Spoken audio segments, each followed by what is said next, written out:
In the beginning was the Word.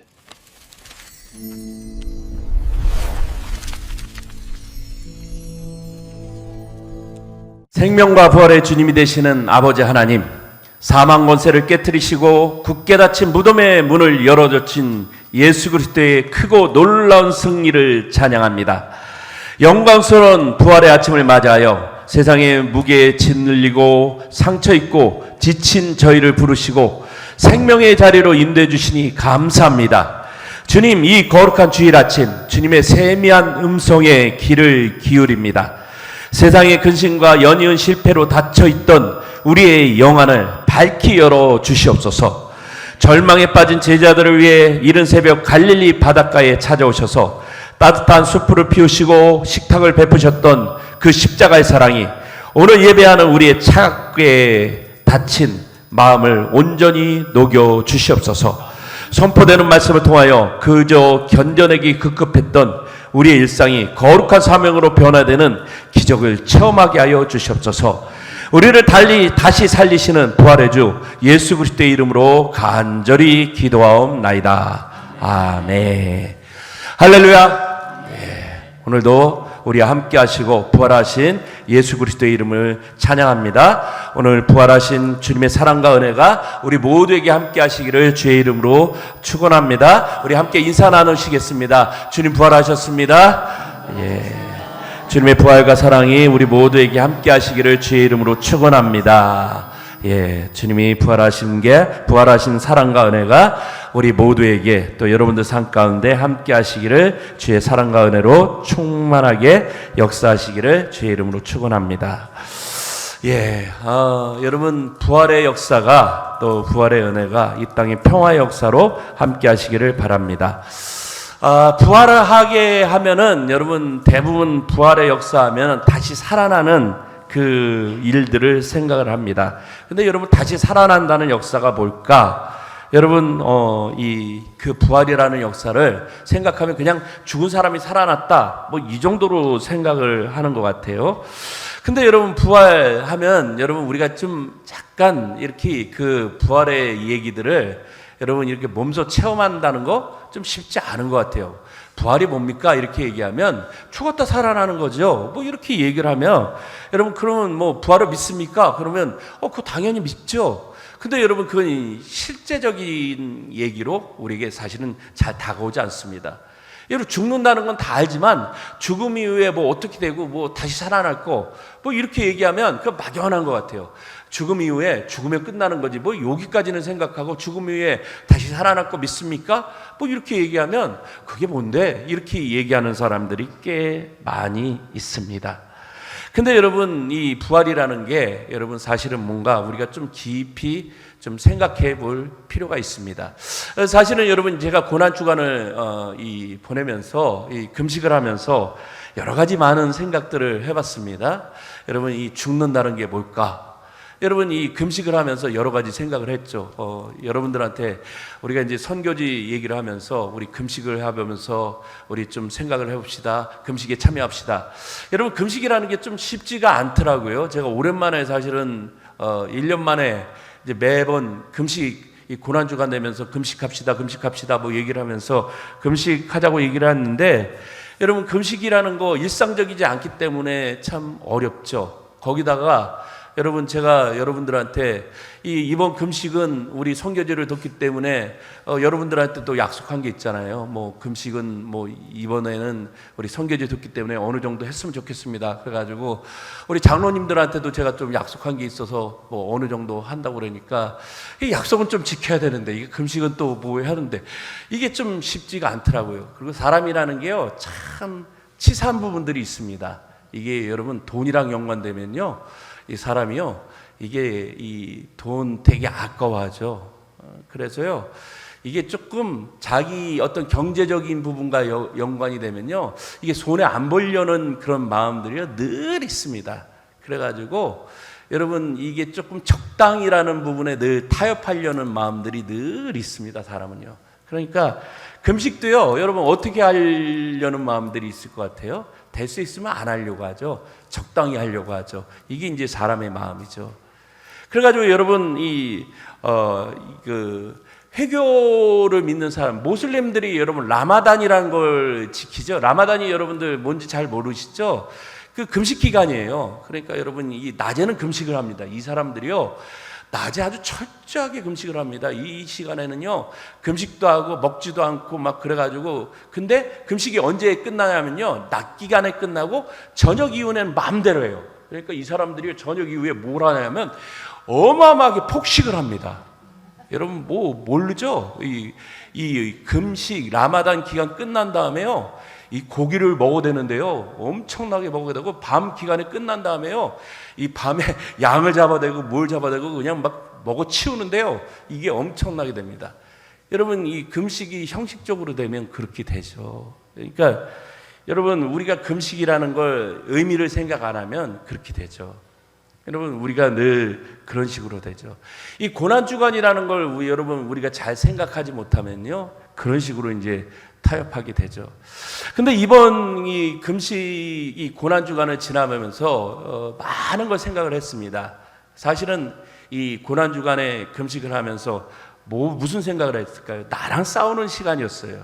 내가 금식을 하면서 내 안에 있는 혈기와 내가 진짜 뭘 죽여야 될까? 예수님이 십자가에 못을 박으라고 그랬는데 내가 진짜 이 예수님을 닮아간다는 게 뭘까를 많이 생각을 해봤습니다.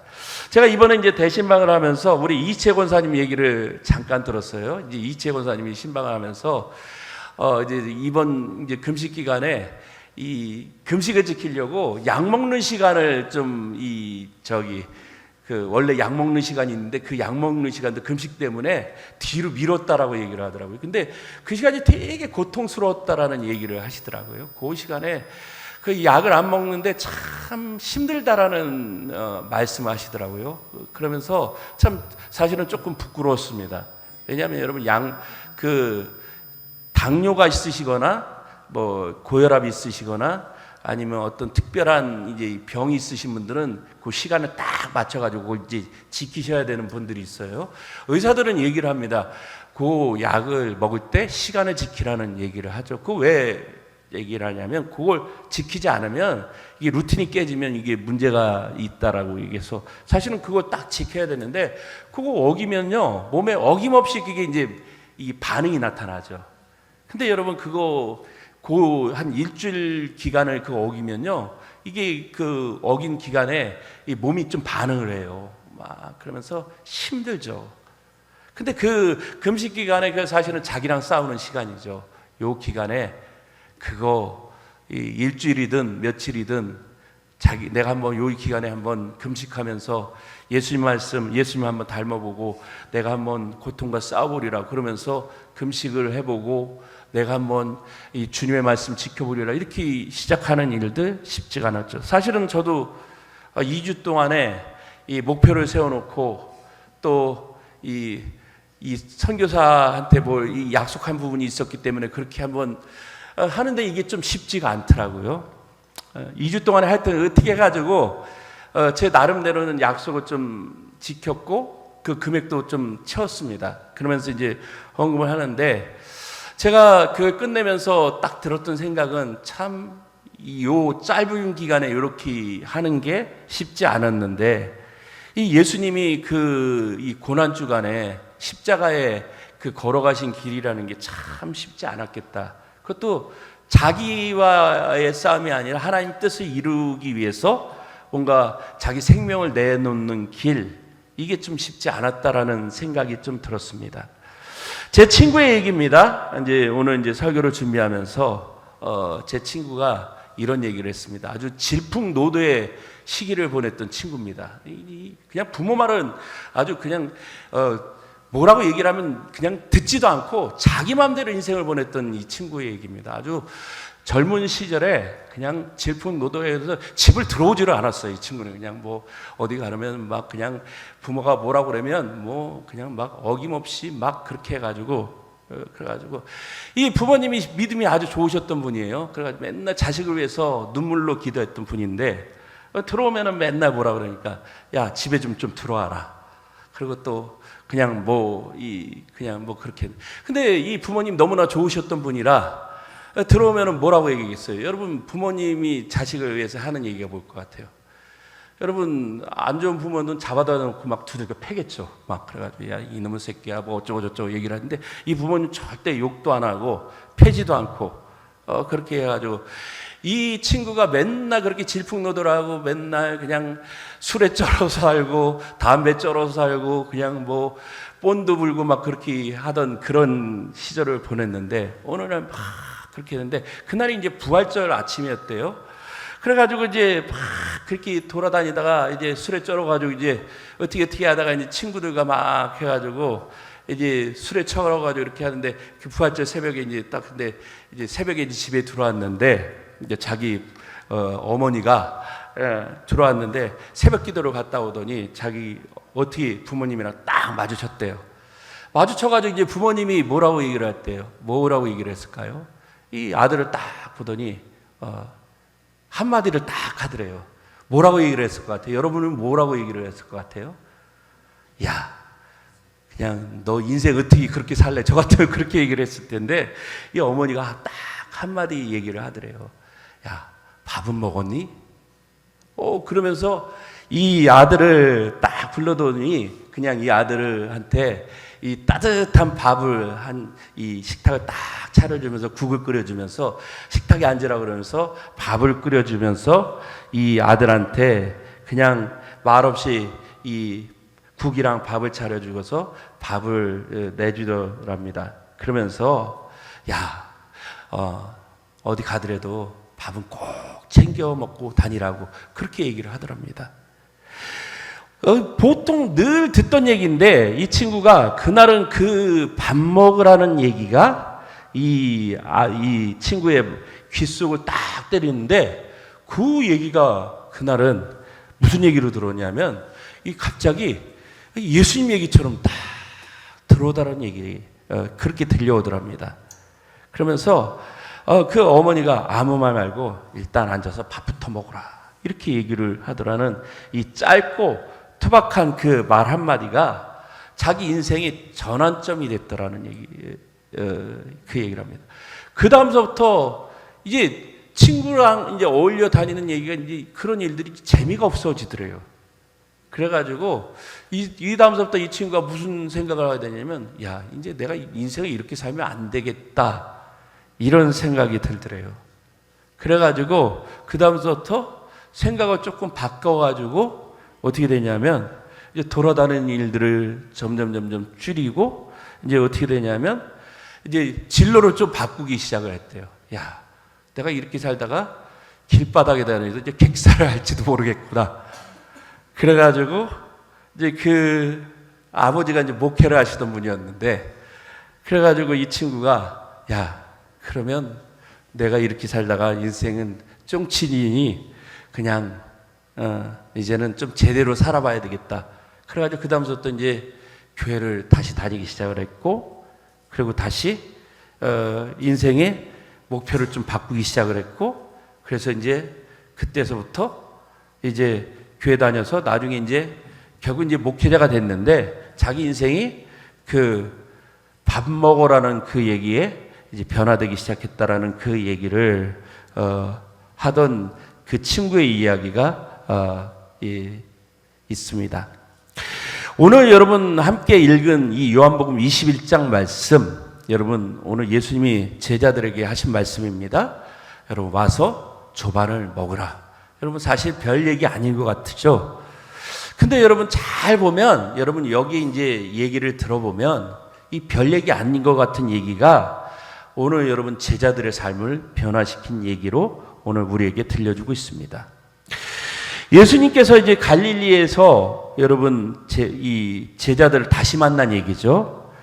여러분 예수님이 제자들을 불렀을 때 제자들은 여러분 배와 그물을 미련 없이 버려두고 주님을 따라갑니다.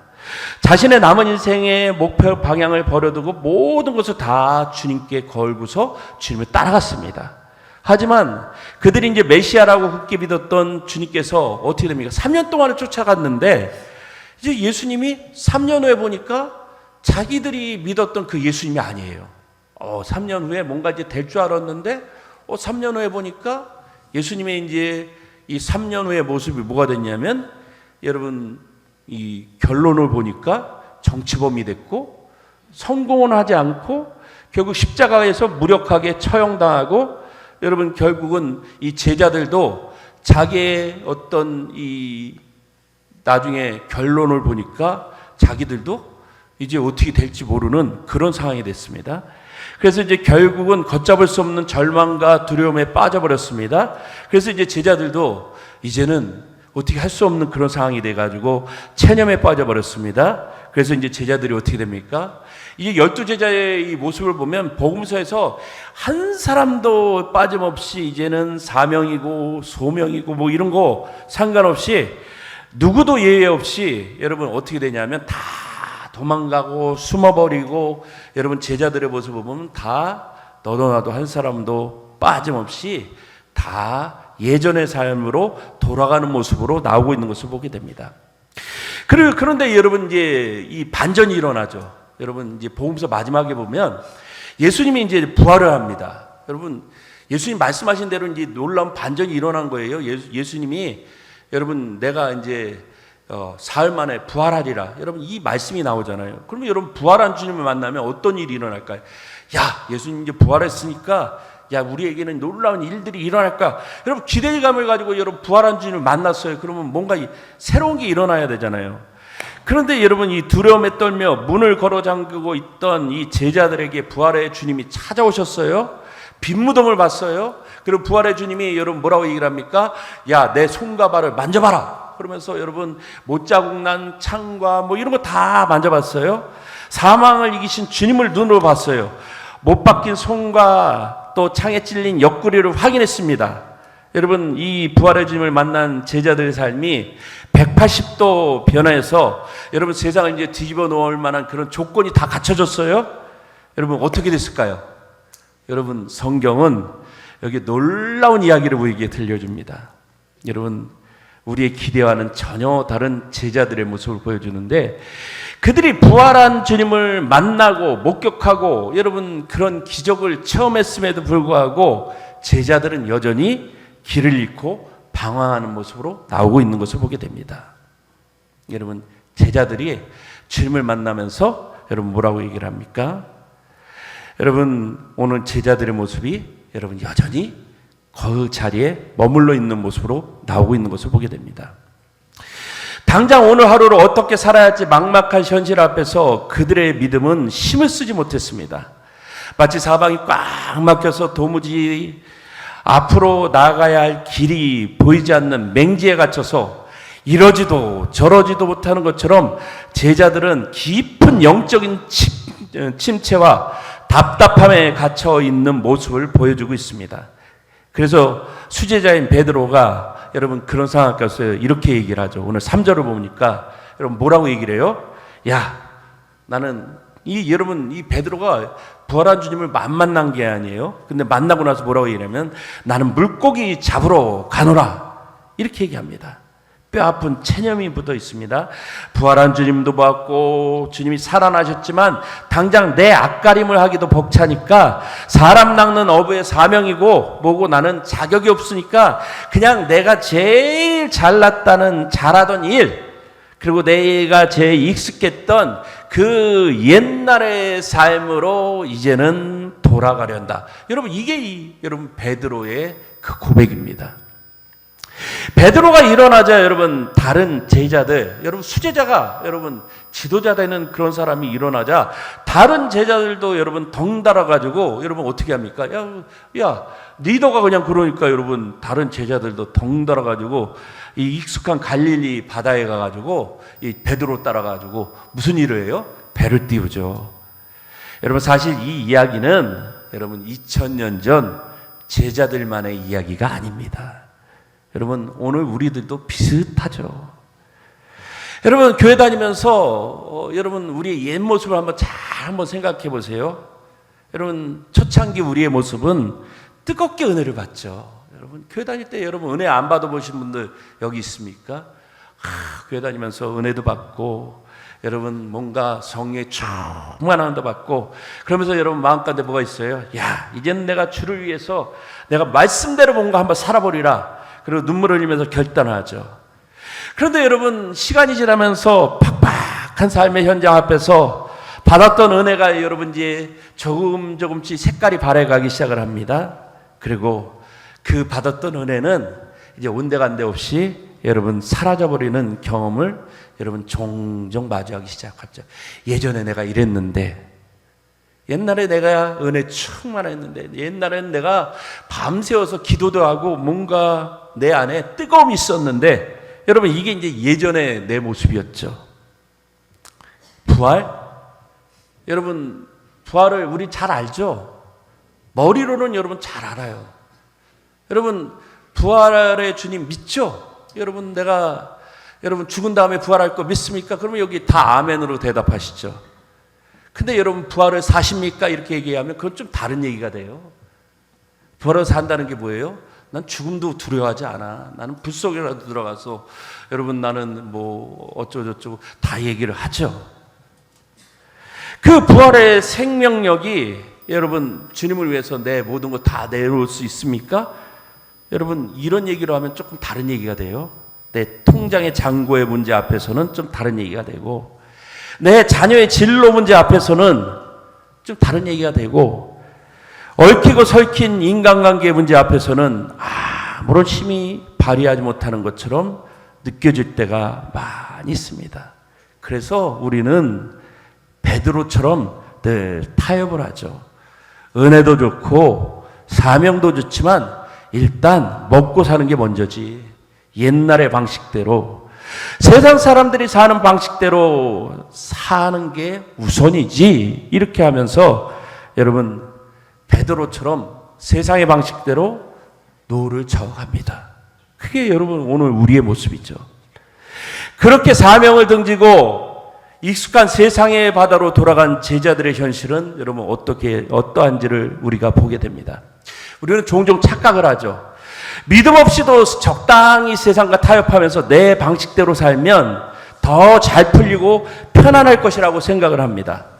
신앙생활에 투자하는 시간과 물질이 때로는 아깝게 느껴지고 봉사와 헌신을 내려놓으면 삶이 더 홀가분해질 것이라고 그렇게 믿을 때가 있습니다.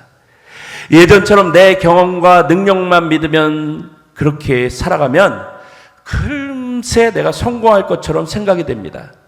제자들도 그랬을 것입니다. 그들은 본래 갈릴리에서 잔뼈가 굵은 베테랑 어부들이었습니다. 언제 어디서 그물을 던져야 고기가 많은지 눈 감고 아는 전문가들이었습니다. 3년 만에 다시 잡은 그물이지만 그들은 여러분 고기가 어디서 잘 잡히는지, 자기가 가면은 고기를 충분히 잘 잡을 수 있다라고 생각을 했습니다. 여러분 그런데 결과는요 아주 참담했습니다. 밤새도록 그물이 찢어지라 던지고 또 던졌지만 여러분 밤새도록 그들이 건져 올린 그물은 빈 그물뿐이었습니다. 여러분 어떻게 그렇게 열심히 던졌는데 고기 한 마리를 잡을 수 없었는지, 여러분 열심히 땀을 흘리면 밤새워 노력하면 다 잘 될 줄 알았는데 여러분 계획대로 흘러가는 일들은 그렇게 안 되는지, 밤새 빈 그물을 끌어올린 제자들의 뼈저린 허탈감이 여러분 오늘 우리의 텅 빈 마음과 다 있습니다. 주님이 빠진 인간의 수고, 십자가의 은혜를 떠난 삶의 발버둥이 결국 얼마나 공허하고 헛된 것인지 여러분 갈릴리 밤바다는 철저하게 우리에게 증명을 해줍니다. 제자들이 밤새워서 땅과 바닷물에 젖었고 뼛속까지 파고드는 새벽의 냉기와 피로가, 그리고 깊은 실패감에 짓눌려 여러분 날이 새어버렸습니다. 그 새벽녘에 저 멀리서 누군가 이 제자들을 부릅니다. 여러분, 얘들아 거기서 뭐하냐 이렇게 누가 부르는 음성이 들립니다. 여러분 누가 불렀을까요? 그 실패 자리에서 오늘 예수님이 찾아오시죠. 참 주님은 놀라우신 것 같아요. 우리가 생각하는 주님은요, 어떤 분일까요? 가끔씩 이렇게 생각합니다. 주님은 화려하고 대단한 자리에서 찾아오셔가지고 우리에게 뭔가 대단한 일을 할 때만 찾아와가지고 야 잘했다 잘했다 뭐 이러실 분 같은데, 여러분 주님은 우리에게 실패 자리에 찾아오시는 것 같아요. 넘어지고 무너지고 실패하고 꺾이고 그런 자리에 찾아오셔가지고 여러분 뭐라고 얘기를 합니까? 야 고생하지 힘들지? 여러분 그렇게 찾아오시죠. 주님은 굳게 닫힌 예배당 안에 갇혀 계신 분이 아닙니다. 우리의 가장 아프고 치열한 곳, 때때로 제자들처럼 빈 그물을 끌어올리는 그 눈물 짓는 그곳에서 우리를 찾아오십니다. 그러고서 제자들에게 이렇게 물읍니다. 얘들아, 너희에게 고기가 있느냐? 제자들이 대답합니다. 없나이다. 내 힘으로 해보려 했지만 남은 것은 실패와 부끄러움 뿐이라는 정직한 영적 파산 선고를 우리는 늘 고백합니다. 주님이 다시 말씀하십니다. 그물을 배 오른편에 던지라. 그리하면 잡으리라. 여러분 잘 생각해 보십시오. 여러분 여기 전문가가 누구예요? 예수님의 직업이 뭐죠? 목수죠. 목수는 고기를 잡을 수 없는 분입니다. 여러분 반면 여러분 베드로, 야고보, 요한은 여러분 뭐 하는 사람이에요? 고기 잡는 사람이죠. 고기를 잘 잡으려면 누구 얘기를 들어야 돼요? 베드로, 야고보, 요한이죠. 근데 여러분 내 경험, 내 아집을 내려놓고 오늘 이 베드로, 야고보, 요한이 누구 얘기를 듣습니까? 목수 예수의 얘기를 듣습니다. 그랬을 때 오늘 이 베드로, 야고보, 요한이 여러분 153이라는 이 거대한 놀라운 물고기를 잡게 됩니다. 오늘 영적인 눈이 띄어지게 되죠. 그때 요한이 소리치죠. 주님이시다. 그 말을 들은 베드로가 여러분 앞뒤 잴 것 없이 겉옷을 두른 채 벅찬 가슴을 안고 바다로 뛰어내려 주님을 향해 헤엄쳐 갑니다. 실패 자리에서 다시 만난 주님, 그분이 바로 우리의 소망이심을 깨닫게 됩니다. 오늘 9절 말씀을 보니까 육지에 올라와 보니 숯불이 있는데 그 위에 생선이 놓여 있고 떡도 있더라.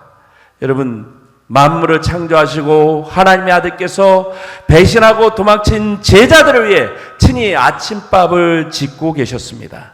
이른 새벽 땔감을 주어다 불을 피우고 떡과 생선을 정성껏 구워서 제자들을 기다리고 계셨습니다. 그리고 말씀하십니다. 와서 조반을 먹으라. 여러분 오늘 주님께서 겟세마네 동산에서 도망쳤던 제자들에게 이렇게 묻지 않죠. 야, 너 그때 왜 나 배신했어? 왜 나를 모른 채 했어? 너 어떻게 그럴 수 있어? 여러분 이렇게 묻지 않습니다. 주님을 모른다고 3번이나 저주했던 베드로에게 너 어떻게 그럴 수가 있어? 너 그때 왜 나를 3번이나 모른다고 했어? 여러분 이 베드로가 여러분 이 육체에 피었던 숯불을 보면서 뭘 생각을 했을까요? 여러분 불과 며칠 전에 이 대제사장 뜰에 피었던 추위를 녹이려고 피었던 그 숯불 앞에서 제 베드로가 무슨 짓을 했죠? 여러분 사람들이 묻습니다. 너도 예수의 제자지? 너 내가 보니까 예수 쫓아다녔던 사람인데, 여러분 베드로가 뭘 생각을 했을까요? 늘 그 숯불을 보면서 트라우마가 있죠. 야, 내가 늘 예수님 배반했던 사람인데.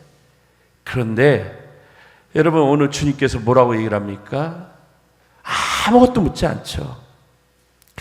그러면서 여러분 뭐라고 얘기합니까? 와서 조반을 먹으라고 얘기합니다. 유대 문화에서 여러분 오늘 우리 한국 문화도 마찬가지입니다. 함께 밥을 먹는다는 거 특별한 의미를 지닙니다.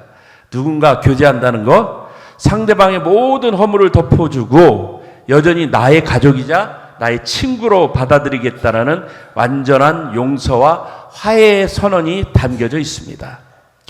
기독교의 부활은 단순히 신학적 교리나 죽음 이후의 막연한 세계를 말하는 것이 아닙니다.